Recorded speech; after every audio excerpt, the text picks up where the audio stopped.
You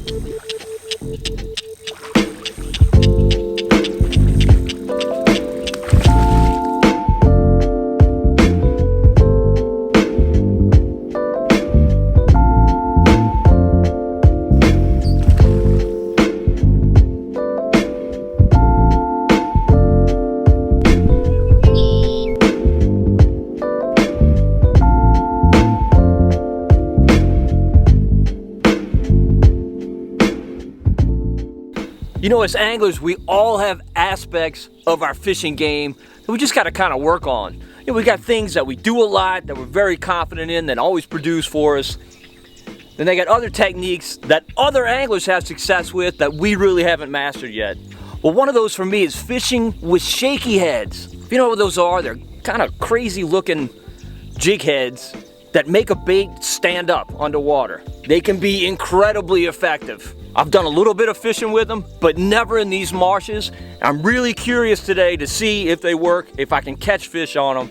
Now, I've gotten out here really early. The sun hasn't even come up yet, as you can tell. So I'm probably gonna throw a little bit of top water first, but then I'm gonna quickly switch over those shaky heads and see if I can get some bass to bite. Hopefully some redfish as well. I'm really curious to see if they like those shaky heads. It is a glorious morning out here in South Louisiana. Just perfect conditions. Low waters, you can tell, and the tide's still falling out. Got a northwest wind in the forecast for today, northwest yesterday, and you know that dumps the water out of these marshes. But I often like that because it stacks those fish in these deeper bayous. Man, I had to throw the coat on. It's a little bit chilly out here.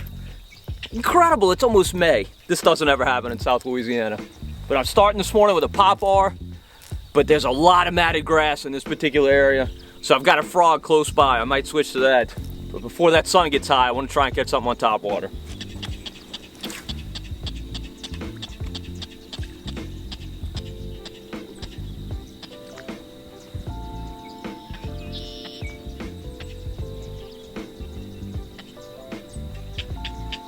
All right, it's too early to tell what our water clarity is, but I'm getting some hints that it may be a little bit dirty. You know, that's one of the pitfalls of this really low water. Even in these high grass areas, at the end of these low tides, it can just get really dirty. Man, this water is low. Hard northwest winds the last week of April. Amazing. I'm definitely seeing some bait up on the surface, but not a lot of topwater explosions. Well, you can't force it. I'm gonna give the shaky head a try. If you've never seen a shaky head, that's what it looks like.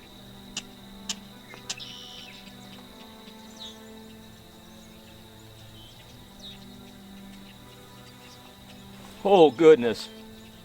There he goes. All right. All right, is that a red? It's gotta be. He smashed it. Well, apparently the shaky head works on redfish. All right, sun's coming up, got a redfish on the line. Does life get any better? No, it does not. And that's a big boy. That is a big red. He does not like the hook in his lip.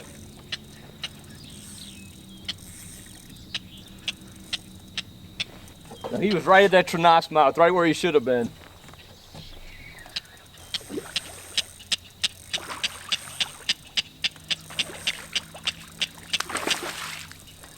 Now I got my drag really loose because I got light line.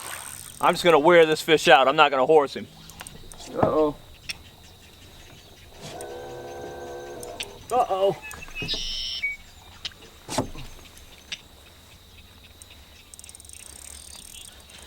I tell you what, this is a powerful fish. He will not give up. He's pretty big, but he's not as big as he's fighting. All right, fella. Time for you to join the team. Come on in.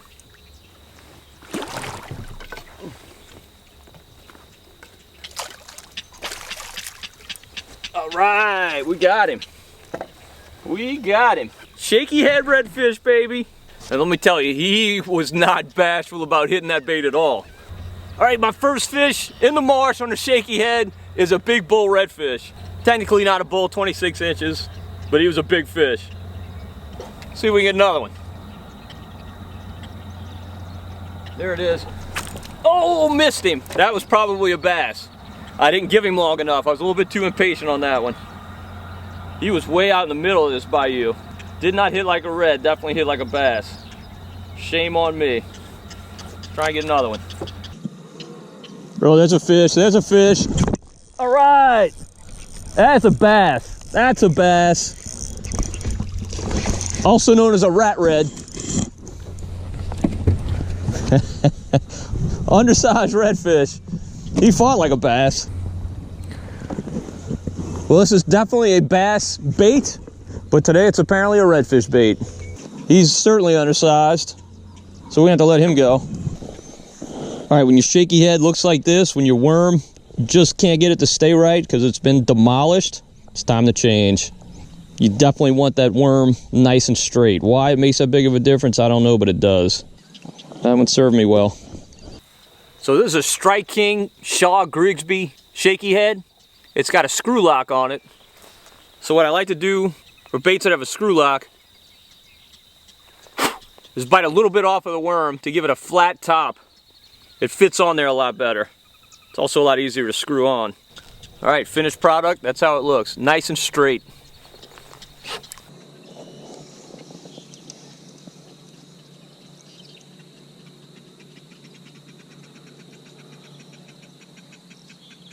All right, there's a fish. There's a fish. There he is. All right, he held it for a while. Another red. Incredible. Another red fish. Not only another red, another undersized red. I'm not sure where the bass are, but these guys are fun to catch too. See you, buddy. So that fish I really gave a long time, which is really important when fishing these shaky heads. You don't want to be quick on the hook set. Something just exploded on this grass mat to my left. Looked too big to be a bass, probably a red, but let's see if we can catch him.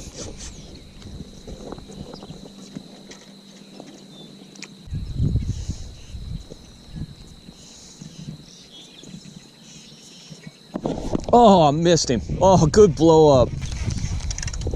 I made the classic mistake. Set the hook too quickly.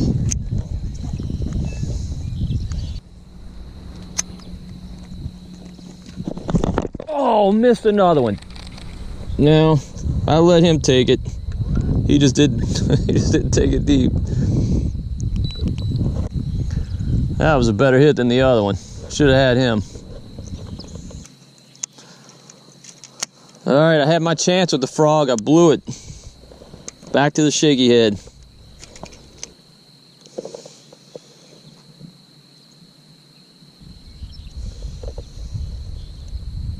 All right, there's a fish. Boy, he took off and ran with it. Unfortunately, I did not get him. Look, he bit my tail off.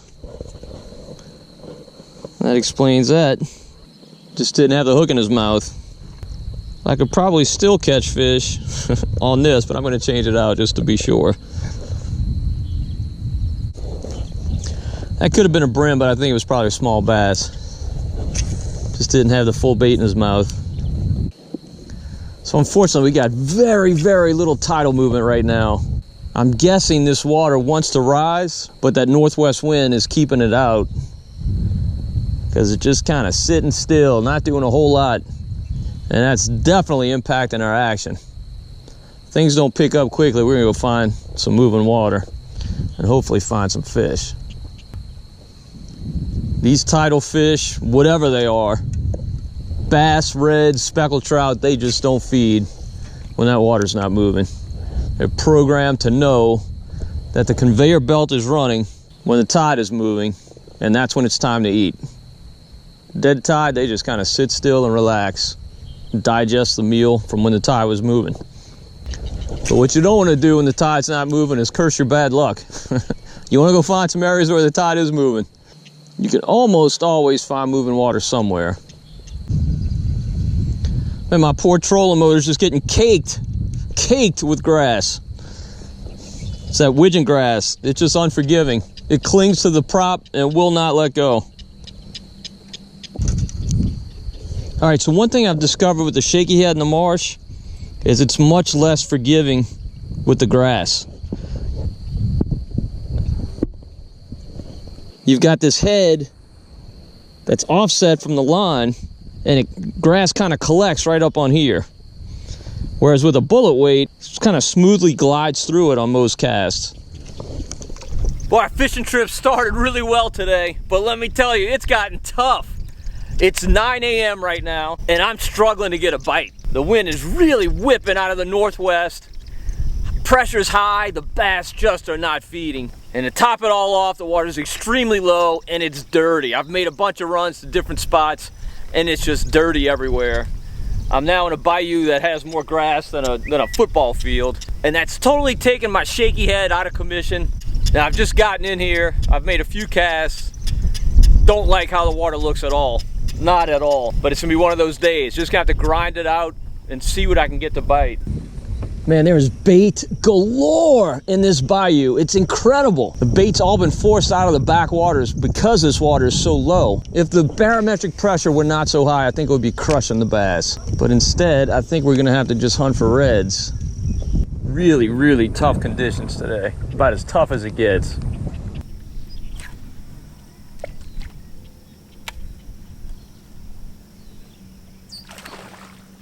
All right, hopefully you saw that. That was a big redfish.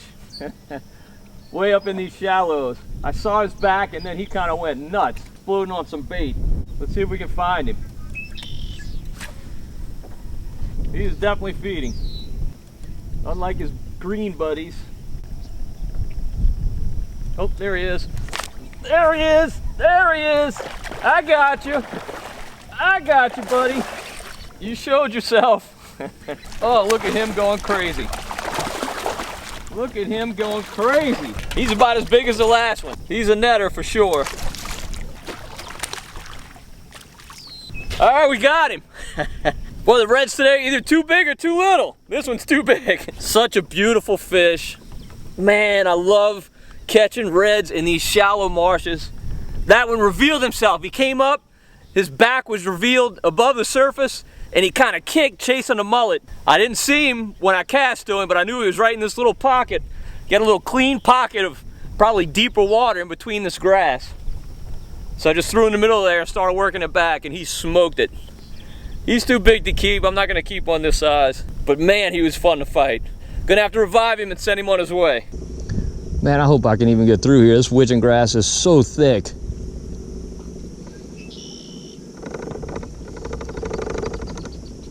Well, you know, submerged aquatic vegetation can be both a blessing and a curse. Today it is kicking my butt because this water is just so low. The grass is just matted everywhere. Can't even get over it with the trolling motor. Man, the water's just so low. It's incredible. Not what you would expect for late April, that's for sure. But I'll tell you what, even with the negatives to this grass, this is the reason this water stays clean generally. And also it provides a lot of protection for bait fish, so they flock to these areas, and the game fish know that and they move into these areas as well. See, sometimes you gotta take the bad with the good, but give me the grass any day. Man, let me tell you, I have fished hard today with very little to show for it. You can generally overcome 1 or 2, maybe 3 negatives. Today, a whole deck is absolutely stacked against me. Really, every condition that could be bad is bad. Generally, when that's the case, you want to fish something like a shaky head, a much more subtle presentation than what you'd normally fish with. But as I've mentioned, this thing does not come through the widgeon grass all that well. I bet it would through hydrilla or milfoil, but the dominant grass where I'm fishing today is widgeon grass, and it just doesn't agree with this. So I caught a few fish on it early and I kind of put it away and really have struggled ever since. Caught a few fish, but nothing to write home about. But this is a really good productive bait, I promise you. I know that it is. Like I said, today is the first time I've ever fished it in the marsh, but it won't be the last, I can tell you. Now, a couple of things that are really important if you're gonna fish a shaky head. Number one, it's a finesse technique. It's not power fishing, not meatball fishing. It requires some finesse. You wanna use some lighter line. I've got on 20-pound mainline braid tied to 12-pound fluorocarbon leader. You also generally want to use spinning gear. It makes it a lot easier to cast. There's not a whole lot of weight with a shaky head, So you really need something that will allow you to throw it far and put it where you want it. Now I got a Shimano Curado rod specifically for this purpose. It's a medium action rod with an extra fast tip. And I've got to tell you, I really like this rod. The first time I've used it, but it's very sensitive. Felt all my bites, I'm very confident of that. So the great thing about this bait is you cast it, you let it fall. Once it hits the bottom, there's a number of different things you can do with it. You can hop it up and let it fall again while maintaining some kind of contact, but still letting it pretty much free fall. Or if you feel like you're in a productive area, let's say you threw it near a cypress tree or right on the edge of a ledge wall, you can just shake the bait. You can just hold it one spot and shake it, and that's when you get a lot of your bites. Now they've got some baits that are specifically designed to be fished with a shaky head. Today I'm fishing a Zoom trick worm. I'm fishing the non-salted one, very important. The salted one sinks, and you want something that's gonna kind of hold up, gonna fall down with that jig head and kind of hold a little bit while you shake it. There are actually some baits that are made with air in the tail to make it really hold up the whole time. I know Big Bite Baits makes one called the squirrel tail. I've never fished it, but I've heard a lot of good things about it. Also, Z-Man makes some baits that are made with a different plastic than this, and they naturally float. The whole bait floats. Now, it's real important when fishing these light jig heads like this to let that bait fall down each time. You gotta fish it really slowly. This type of technique requires a lot of patience. It's kind of like fishing a fluke, but the payoffs can be huge, especially on days like today with brutally tough conditions. These shaky heads, I know, will get you bites when nothing else will.